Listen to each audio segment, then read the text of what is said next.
प्रथम शैलपुत्री ब्रह्मचारिणी प्रतिघंटेती या क्रमानुसार नवरात्रीतील तिसऱ्या रात्री मातेच्या चंद्रघंटा स्वरूपाचे पूजन केले जाते.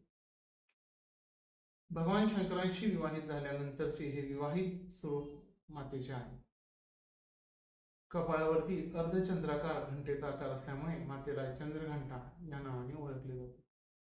सिंहावर आरूढ असलेली सूर्या समान कांती असलेली दशभुजा अशी ही माता असून मातेचा जो सिंह आहे तो पराक्रम व निर्भयाचे प्रतीक आहे. ज्या साधकांच्या जीवनात बऱ्याच अडचणी आहेत त्या अडचणींचा शीघ्र परिहार मातेच्या या स्वरूपाचे पूजन केल्याने होतो. मातेला दुधाची खीर फार प्रिय आहे.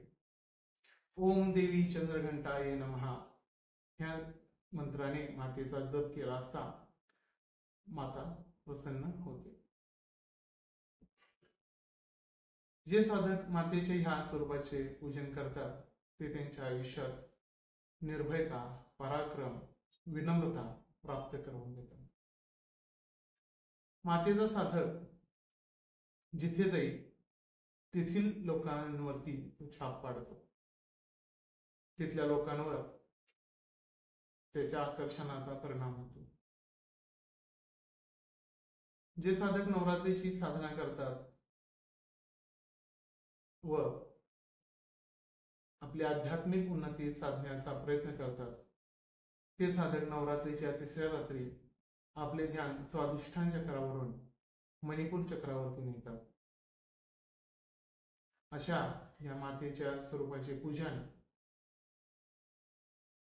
सर्व साधकांनी जरूर करावे. आपले आयुष्य निर्भय पराक्रमी घडवावे. मातेचे मंदिर उत्तर प्रदेशात प्रयागराज येथे आहे.